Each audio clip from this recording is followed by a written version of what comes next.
berisi Teks kata-kata. cerita bukan Bu. Teks yang berisi cerita. Kayak dongeng gitu Bu. Iya betul. Nah, mau masuk teks cerita, teks dongeng itu termasuk ke dalam teks narasi. Nah, ini dia pengertian dari teks narasi. Jadi, teks narasi adalah pola pengembangan paragraf yang menceritakan suatu peristiwa secara kronologis. Ada 3 hal utama dalam teks narasi, yaitu tokoh, kejadian, dan latar. Nah, teks narasi bisa berupa fiksi atau non-fiksi dan mampu memberikan pengalaman estetis kepada pembaca. Jadi udah mulai paham tuh apa sih itu teks narasi? Bisa itu paham fiksi ya Bu. Iya, teks yang fiksi, teks apa ya, yang menceritakan ada kisah dari pengarang dari yang membuat cerita. Nah, selanjutnya ada tujuan dari teks narasi. Ibu biru gambarnya. Oh, simbol ya ini. Iya Ibu, biasanya dia simbol itu manusia. Ini agak Sudah Bu, sudah Bu. Ya Bu. keren kayak dia ya. Bu dia suka kayak gitu. Iya. Udah Bu. Nah. Oke. Nah, pasti setiap kita mau menuliskan sesuatu itu pasti ada tujuannya dulu kan. Iya. Kan kita tiba-tiba mau menulis tanpa tahu apa sih tujuan kita menulis gitu. Nah, jadi di sini ada tujuan dari Teks narasi. Jadi teks narasi ini bertujuan untuk Menghibur, memberikan informasi, inspirasi dan suara orang. ya, dan teks narasi juga memiliki karakter utama dan plot yang membangun cerita, dan di situ penulis itu harus memahami tujuan dan isi cerita agar memberikan dampak yang positif terhadap pembaca. Jadi setiap kita akan menulis sesuatu tulisan, kita harus ada tujuannya agar orang yang membaca tulisan kita itu mengerti apa sih tujuan apa yang kita capai, pesan apa yang kita capai dalam menuliskan itu. Lalu, nah di sini ada ciri-ciri dari teks narasi. Ada yang bisa dibacakan siapa? Ada 4 tuh ciri-cirinya. Apa? Ayo. Ibu, saya. Iya, boleh, Pak. Ciri-ciri teks narasi yang pertama, teks narasi bisa berupa peristiwa nyata, imajinasi atau dulu. Yang keduanya, setiap paragraf dalam teknik narasi menunjukkan peristiwa atau perbuatan yang terjadi. Ketiga, teks narasi disusun secara kronologis atau berdasarkan urutan waktu. Ayo fokus dulu ya, nanti lagi bacain. Menarik perhatian. Dan yang terakhir, terdapat unsur amanat dalam salah satu jenis teks narasi. Iya, jadi ini dia ciri-ciri dari teks narasi. Teks ini pasti ada peristiwanya, pasti ada alurnya, dan juga pasti ada amanat dalam tulisan teks narasi itu. Ibu hati-hati. Iya, biar semangat ya mengajarnya sendiri. Nah, terus selanjutnya ada beberapa jenis gitu ya. Nggak disebut jenis teks narasi. Iya, ada beberapa jenis-jenis dari teks narasi. Ada 3. Yang pertama, di sini ada teks narasi Ekspositori.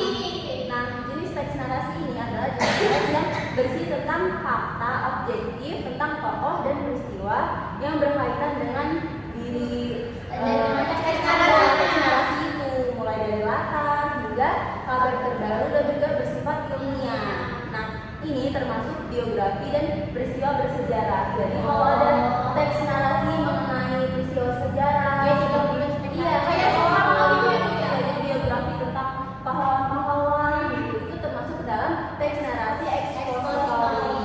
Paham ya, anak? Paham, Ibu.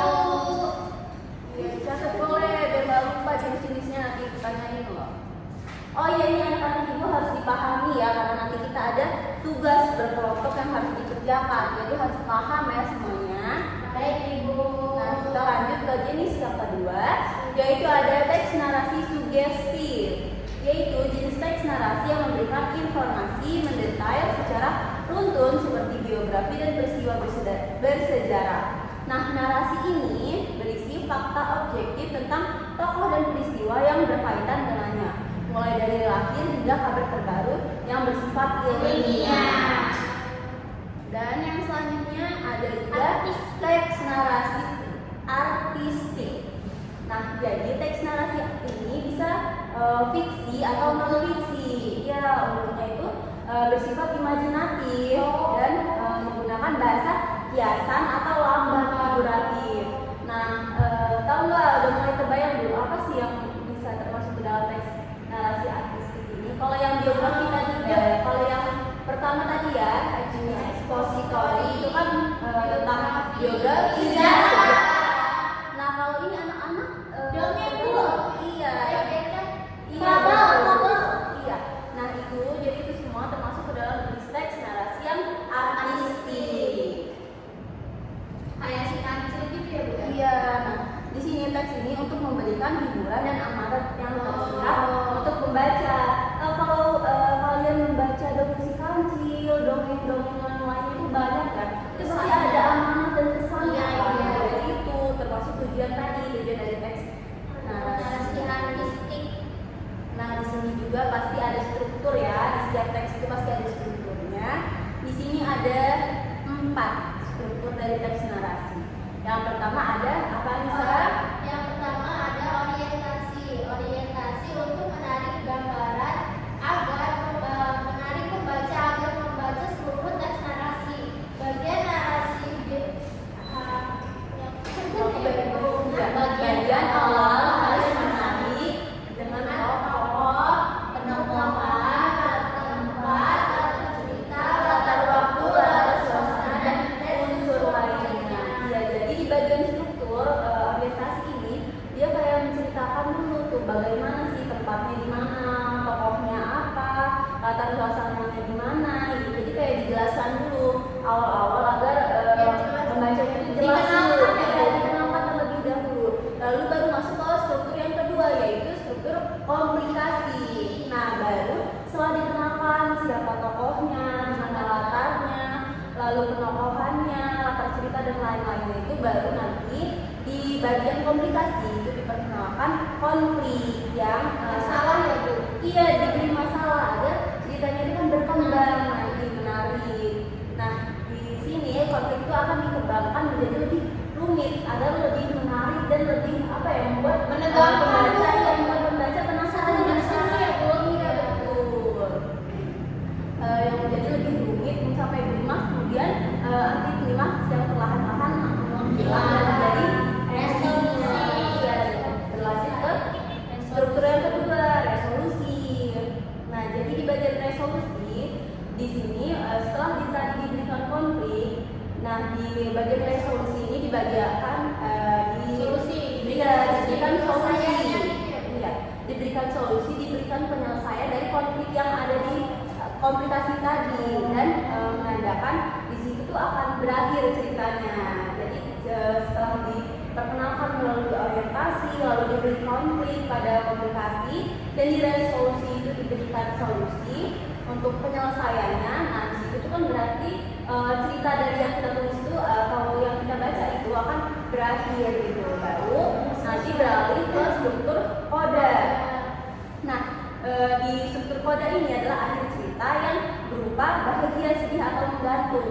Nah, jadi di akhir cerita itu bergantung pada si penulis. Di tulisan itu mau dibuat dengan ending yang bahagia, ending sedih, atau bisa juga dibuat menggantung kayak tidak ada akhir ceritanya gitu, Pak. Ada sequelnya, Bu? Iya, jadi ada lanjutannya biasanya. Paham ya anak-anak atas struktur ini? Paham. Kita lanjut ke kaidah kebahasaan. Ada 4. Yang pertama menggunakan kata kiasan, yang kedua menggunakan kata kerja transitif dan intransitif, lalu yang ketiga menggunakan kata benda, sifat, frasa atau klausa, dan yang terakhir menggunakan kata penghubung penanda urutan waktu. Lalu yang selanjutnya, paham ya 4 kaidahnya apa saja? Iya, di sini Ibu ada memberikan contoh dari teks narasi. Siapa yang bisa membacakannya? Saya, Ibu. Oke, silakan ya. Contoh teks narasi judul Persahabatan di Tengah Hujan. Pagi itu, langit tampak mendung ketika bel masuk berbunyi. Semua siswa berlarian menuju kelas agar tidak kehujanan. Namun, Dina melihat Rani berdiri di depan gerbang dengan wajah cemas. Payungnya tertinggal di rumah, sedangkan hujan mulai turun deras. Tanpa berpikir panjang, Dina segera menghampiri Rani dan mengajaknya berteduh di bawah payung kecil miliknya. Mereka berjalan perlahan menuju kelas sambil tertawa karena baju mereka tetap saja basah. Di kelas, teman-teman menyambut keduanya dengan canda. Sejak hari itu, Rani dan Dina menjadi sahabat dekat. Mereka sering belajar bersama dan saling membantu dalam setiap tugas. Hujan yang dulu membuat mereka kedinginan, kini menjadi kenangan hangat tentang awal persahabatan mereka. Jadi ini termasuk ke dalam apa tadi jenis teks apa? Artistik Bu. Iya, Karena dari sifat imaji Bu. Iya, jadi anak-anak sudah bisa tahu ya, ini termasuk langsung tahu ini termasuk dalam teks jenis Ya, narasi yang apa. Nah lalu setelah anak-anak membaca cerita ini ya, cerita yang sedikit singkat ini ya mungkin ya, tapi pasti anak-anak sudah bisa kan melihat masih strukturnya bagian aplikasi, bagian aplikasi, resolusi dan kodenya. Sudah bisa belum? Sudah, Bu. Sudah bisa berarti anak-anak hebat, anak-anak Yeay. Nah, jadi ini struktur dari teks narasi yang tadi yang berjudul mengenai persahabatan dengan muda. Jadi di sini bisa kita lihat orientasinya ada di pengenalan tokohnya. Iya, di sini kan ada tuh Dina, Rani, tiba-tiba dijelaskan di pagi hari yang belajar. Dan ada juga bagian komplikasinya, yaitu masalah yang muncul saat Rani tidak membawa payung dan karena kehujanan. Yaitu termasuk ke dalam komplikasi. Lalu ada resolusinya. Di sini resolusinya itu Dina membantu Rani. dari kecewa dan kebulan persahabatan. Iya, jadi itu termasuk endingnya gitu ya. Yang dari Bahagia ya, Bu. Iya, jadi bersahabat kan Rani dari Dina. Nah, jadi setelah anak-anak paham tadi sudah tahu apa pengertian, apa struktur, jenis dan lainnya. Di sini udah paham kan? Udah benar-benar paham atau belum?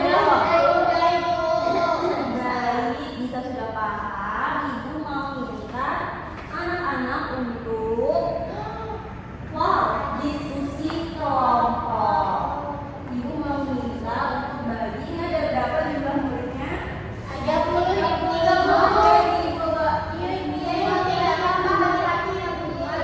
Kalian juga hati-hati ya, jangan sekali-kalian. Ada berapa? 30 berarti menjadi kalau ibu mau 5 oh 3 ya.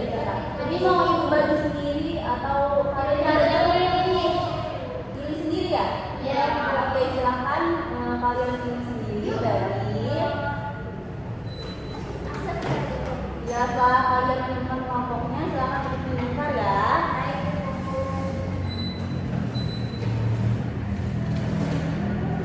Sudah ya, sudah disiapkan. Baik, di sini pastinya ibu akan meminta kalian berkelompok untuk membuat teks narasi. Nah, di sini ibu beri temanya yaitu mengenai teks narasi bertema Tema apa Bu? yang mudah saja ya. Ini kan baru latihan diskusi ya. Bertema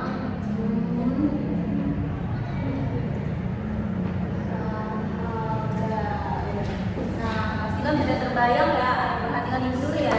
Siap Ibu. Kan dari ibu beri tema sahabat, itu kan pasti kalian sudah mulai terbayang ya apa itu yang mau ditulis gitu. Jadi setelah bagi kelompok, terus ibu tentukan temanya, lalu di sini ibu ingin meminta anak-anak untuk menuliskan struktur narasi mengenai tema sahabat. Nah, nanti ibu minta kalian juga menentukan strukturnya. Identifikasi ya, Bu? Iya, kalian identifikasi strukturnya, orientasinya, komplikasinya, resolusinya. Nah, itu juga mau kalian menggunakan bahasa yang santun, jelas dan menggunakan perasaan. Jadi kalian membuat membaca itu penasaran, Menarik. ya, pokoknya harus menarik lah ya. Baik Bu. Nah, Mas Ibu juga mau nanti tentukan satu kelompoknya dan Ibu minta nanti satu perwakilan untuk maju ke depan ya, membacakan bagaimana hasil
Kelompok satu jangan berisik ya, dikerjakan.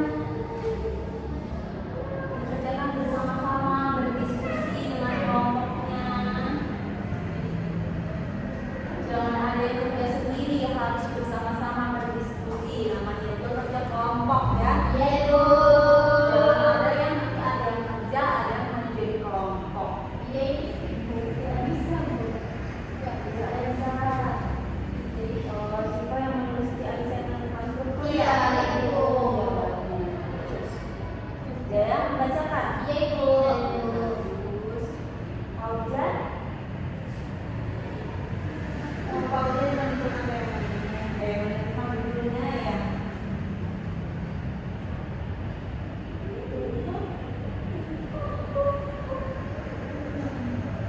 Belum Ibu.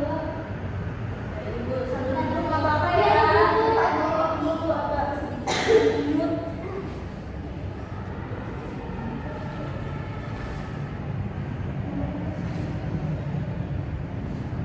Ayo kelompok 3 dikerjakan dan ngobrol aja, nanti nggak selesai loh.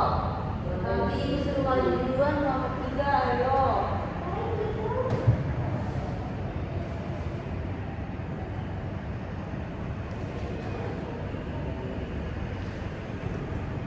Nih kalau mau lihat contoh bisa nih dulu kan itu ada juga contoh mana bisa nih dulu nanti ada contoh lagi sudah kita contoh suka lagi banyak. Kasih Ibu.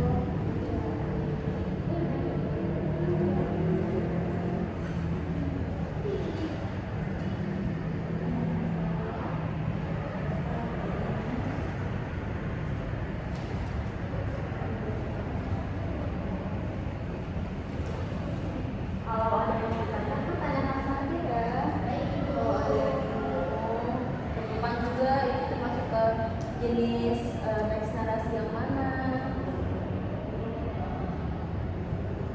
Di bawah judul itu diberikan ya, setelah judul tema, judul lalu di bawahnya diberi dalam kurung teks jenis teks narasi apa. Baik Ibu. Daripada mulai istirahat ya. Iya Ibu. Kelas istirahat sekali belum istirahat. Kalau biasanya jam kosong itu kalau semangat itu Lanjut ya kerjainnya. Iya Ibu.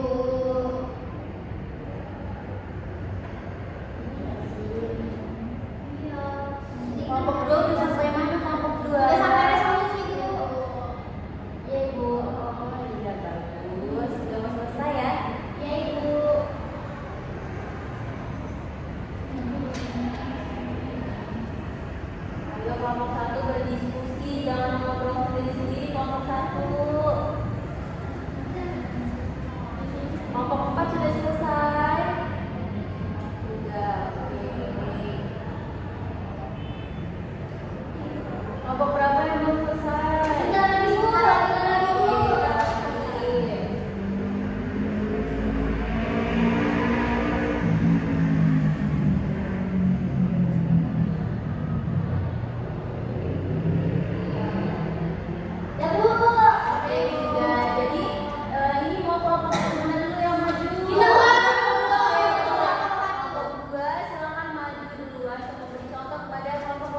bagian sore itu di pojok gang, Dodi bermain bersama adiknya. Jadi sore itu kan latar waktu, terus di pojok gang itu latar tempat, Dodinya nama tokohnya, terus adiknya. Terus yang bagian kedua itu komplikasi. Saat bermain dengan adiknya, Dodi ditabrak oleh sekelompok orang tak dikenal dan dia pun marah besar.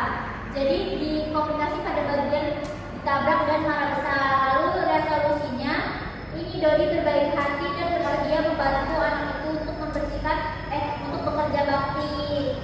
Pada bagian kodanya si anak Dodi dan anak PRT tersebut menjadi sahabat.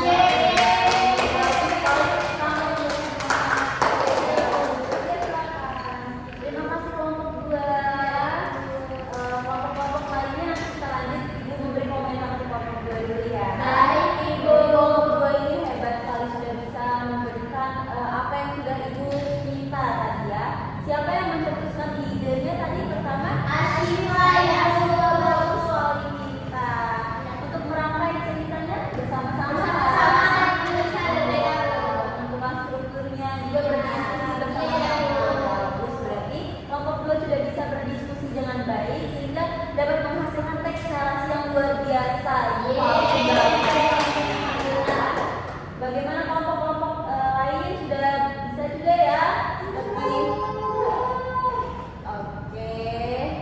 Jadi anak-anak ini sudah hebat, sudah pintar semua, sudah bisa berdiskusi dengan baik, sudah bisa membuat teks narasi dengan baik. Nah selanjutnya ini kan sudah per kelompok ya.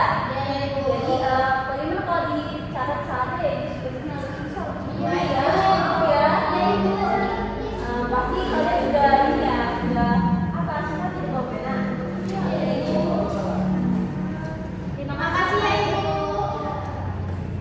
Jadi tadi kan anak-anak sudah bisa secara berkelompok untuk membuat teks narasi. Yang selanjutnya Ibu mau anak-anak membuat teks narasi secara individu atau sendiri-sendiri ya. Nah, tapi Ibu mau itu anak-anak buatnya dengan tema yang berbeda. Ibu tidak menentukan bebas ya, temanya bebas apa saja, tetapi harus dengan kata-kata yang jelas, sopan, dan juga membuat pembaca itu tertarik dengan hasil tulisan anak-anak. Ya. Nah nanti yang selanjutnya setelah anak-anak tulis, pastinya anak-anak tentukan strukturnya. Setelah itu Ibu minta anak-anak untuk membuat video. Videonya bebas, videonya mau sampai sambil berdrama atau mau satu vlog juga boleh, bebas, itu bebas. Cerita ya, asal saat kalian menyampaikan cerita tuh Jelas, menarik Bu. gitu ya, jelas, menarik, kata-katanya juga kan tersusun rapi dan membuat pendengar yang menonton video itu tuh merasa kayak ceritanya bagus sekali gitu ya. Oke, paham ya apa tugasnya?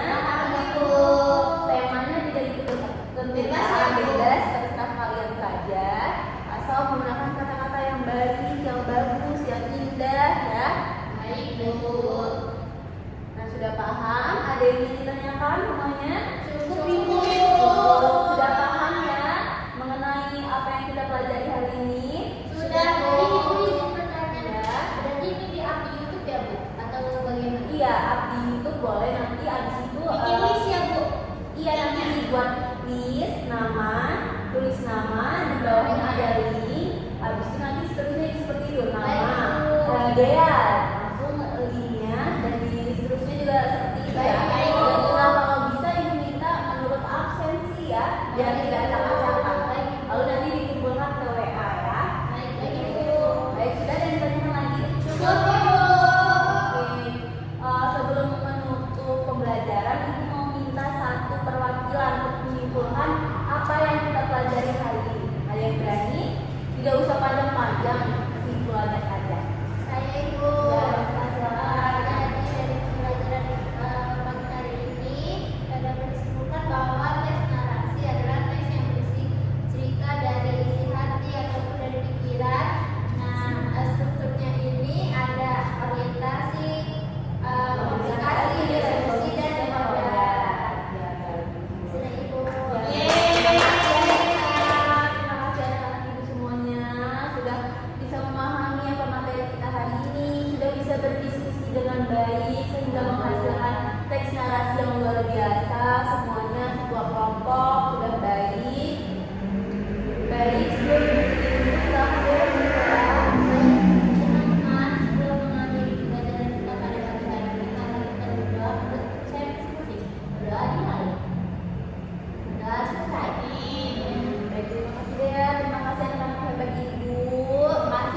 Jangan lupa ya, kalau tugasnya dikerjakan, dikumpulkan di WA. Baik, oke. Nanti ibu koreksi satu-satu, ibu pilih. Nanti ibu pilih 5 terbaik yang ibu beri hadiah. Wah. Oke. Baik, sudah cukup ya, tidak ada yang ditanyakan. Cukup. Ibu akhiri pembelajaran kita pada pagi hari ini. Wabillahi taufiq wal hidayah. Wassalamualaikum warahmatullahi wabarakatuh. Waalaikumsalam warahmatullahi wabarakatuh. Terima kasih, Ibu. Iya, terima kasih anak-anak. Nanti ya, Bu. Jangan lupa istirahat ya. Baik, Bu. Lanjutkan ya. Ya, Ibu.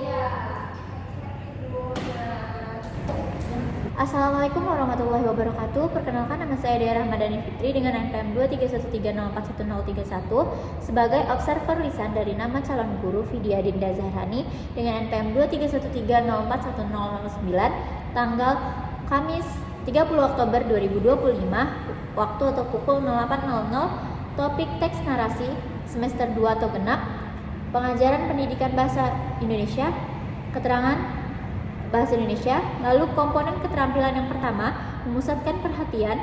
Yang pertama ada merumuskan tujuan, komentar sangat baik, merumuskan dan merumuskan kembali masalah sangat baik, menandai hal-hal merumuskan masalah sangat baik, membuat rangkuman bertahap sangat baik, memperjelas masalah atau urunan pendapat. Yang pertama ada memparafrase sangat baik, yang kedua ada merangkum sangat baik, yang ketiga ada menggali sangat baik, dan yang terakhir menguraikan secara detail sangat baik. Lalu meningkatkan urunan siswa atau murid. Yang pertama menimbulkan pertanyaan, yang pertama sangat baik, yang B menggunakan contoh sangat baik, yang C menggunakan hal-hal yang sedang hangat dibicarakan baik, yang D menunggu baik, yang E memberi dukungan sangat baik. Lalu poin 5 ada menyebarkan kesempatan berpartisipasi. Yang pertama ada meneliti pandangan baik, yang B mencegah pembicaraan yang berlebihan sangat baik, yang C menghentikan, melarang atau memonopoli baik. Lalu yang keenam ada menutup diskusi. Yang pertama ada meneliti pandangan sangat baik, memberi gambaran yang akan datang sangat baik, dan yang terakhir menilai sangat baik. Lalu ada respon dari siswa atau murid. Yang pertama ada seberapa banyak respon dalam diskusi, banyak atau cukup. Lalu ada 2, apakah menurut Anda komentar anggota kelompok relevan selalu? Lalu apakah menurut Anda ada anggota yang berbicara terlalu banyak? Ada beberapa. Apakah Anda mempunyai waktu untuk berpikir setelah guru mengajukan pertanyaan atau teman Anda berbicara selalu? Lalu apakah benda-benda yang diperlihatkan guru menyebabkan Anda ingin berbicara selalu? Apakah Anda menganggap guru tertarik pada apa yang Anda bicarakan selalu? Selama diskusi, apakah Anda mengemukakan ide baru? Iya. Bila guru mengajukan pertanyaan, apakah pertanyaan tersebut cukup jelas bagi Anda? Selalu. Bila seseorang memberikan jawaban atau komentar yang salah, maka guru memberikan keterangan tambahan. Iya. Meminta pendapat anggota lain. Iya. Mencoba menolong anggota agar menjawab lebih baik. Iya. Dan kelihatan tidak senang. Tidak. Lalu apakah tujuan diskusi itu cukup jelas bagi Anda? Iya. Lalu yang ketiga ada keterampilan memimpin diskusi kelompok kecil, panduan pengajaran. Yang pertama ada kriteria sikap, ada kerjasama, lalu ada semangat, sangat baik, lalu urunan, masuk akal, teliti, jelas, relevan, dan berdasarkan pada urunan sebelumnya, sangat baik. Lalu ada bahasa, kejelasan, sangat baik, ketelitian, sangat baik, ketepatan, sangat baik, menarik, sangat baik, dan kewajaran baik. Lalu kesopanan, ada menggunakan bahasa yang sopan dan alasan yang tulus, baik. Lalu membantu kelompok pada arah yang benar, sangat baik. Meluruskan penyimpangan, sangat baik, dan menunjukkan sikap yang terpuji, sangat baik. Cukup, terima kasih. Wassalamualaikum warahmatullahi wabarakatuh.